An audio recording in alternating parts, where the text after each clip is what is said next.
मानव जायसवाल जी, अब तो आप मानिएगा, सुबह के वक्त भी टीएमसी के कई नेता जुड़ रहे थे, वो कह रहे थे कि अभी कुछ देर 1 घंटे 2 घंटे इंतजार कीजिए, उसके बाद हम बात करेंगे, लेकिन अब तो आप मानिएगा कि हार हो गई। पहले तो आपके माध्यम से सभी को बहुत बहुत नमस्कार है और बंगाल की जनता को भी बहुत बहुत नमस्कार है, नमन है। देखिए, बहुत ही छोटी सी बात है, 8.5 घंटे लग गए और 3 चरण 5 चरण काउंट हुआ, 8.5 घंटे लग गए। और जिस तरीके से इन लोगों ने निरंतर वेट किया है, मैनेजमेंट किया है, बहुत सुंदर मैनेजमेंट रहा है भाजपा का। मैं तो कभी कभी सोचता हूँ, जब मैनेजमेंट करके ही अगर जीतना है तो जनता की क्या जरूरत है, ये दिखावा क्यों करना है। और जिस तरीके से मैं व्यक्तिगत रूप से ये बोलना चाहता हूँ, भाजपा तो जीत गई, लगभग 200 के आसपास उनका आंकड़न आ गया, 190, 95, 96, 97, 98, 99, 100, 200 जो भी है, अगर आ ही रहा है। और जिस तरीके से मैनेजमेंट अगर नहीं हुआ है, वो बोलना चाहती कि जनता के वोट से जीती है, तो क्यों ना एक स्पर्धा हो, क्यों नहीं 10% जो सीटें हैं उनकी वीवीपैट मशीन भी काउंट कर ली जाए। वीवीपैट मशीन में तो वोट, प्रिंटेड वोट गिरे ही होंगे, वो भी काउंट कर लिया जाए। देखिए क्या स्पर्धा है, कौन है मार्केट में। भाजपा ने जिस तरीके से अमित शाह जी 15 दिन आए, जो मैनेजमेंट उन्होंने करा, जिस तरीके से हमारे आईपैक टीम को सीज कर दिया, बहुत सारी चीजें हुई, कोई ऐसा पैमाना नहीं जिसको भाजपा ने धरकाया नहीं, कोई ऐसा पैमाना नहीं जिसको भाजपा ने तोड़ा नहीं। तो ये पैमाना तमिलनाडु और केरलम में क्यों नहीं चला मानव जायसवाल जी?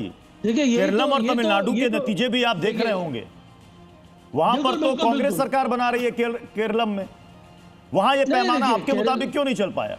अगर बंगाल में चल गया, वहां क्यों नहीं चला? तमिलनाडु में क्यों नहीं चला? वहां नई नवेली पार्टी जबरदस्त वहां पर परफॉर्म कर दिया उसने। अरे हम तो बोल रहे हैं, हम ना तमिलनाडु की बात कर रहे हैं, ना केरल की बात कर रहे हैं, हम बंगाल की बात करेंगे। हम तो आपके सामने चैलेंज कर रहे हैं, चलाइए ना, कि भाई मानव जायसवाल एक नॉर्मल टीएमसी का कार्यकर्ता ने ये चैलेंज किया है कि 10% इलेक्शन जो हुए हैं, एमएलए सीट जो जीते हैं, उनकी वीवीपैट मशीन से तुलना कर ली जाए। 10%, अरे 20 सीट होगा, 22 सीट होगा, 25 हो गया, कर ले, भाजपा कर सकती है। बिल्कुल आपको अधिकार है, आप शिकायत दर्ज, बिल्कुल आपको अधिकार है, आप शिकायत दर्ज करा सकते हैं। मतलब आपके मुताबिक ये जो सीटें हैं 85 इस वक्त दिख रही हैं, हालांकि फाइनल नतीजे लॉक नहीं हुए हैं, आप ये कह रहे हैं सब कुछ धांधली की वजह से हुआ है? मैं धांधली नहीं बोल रहा हूँ, धांधली तो शब्द आपने बोला है, हम तो मैनेजमेंट बोल रहे हैं। नहीं, मैनेजमेंट का मतलब क्या है? धांधली हो रहा है, कौन सा मैनेजमेंट? आप बीजेपी की तारीफ कर रहे हैं कि लोग, मतलब बूथ लेवल मैनेजमेंट आपसे बढ़िया बीजेपी का रहा। सुनिए, बूथ लेवल में तो बीजेपी का कोई बूथ नहीं था। बीजेपी को अपने सारे शस्त्र को चेंज करना पड़े, पैमाना चेंज करना पड़ा। उन्होंने बूथ में बोला कोई बूथ मेंबर बैठ ही नहीं सकता, आपको बाहर बैठना होगा, ये सारी चीजें हुई। आपने ये धांधली वाला शब्द यूज किया, मैंने तो धांधली बोला नहीं। अरे कैसे बोल सकते हैं, चुनी हुई सरकार है, मैनेजमेंट बोला मैंने।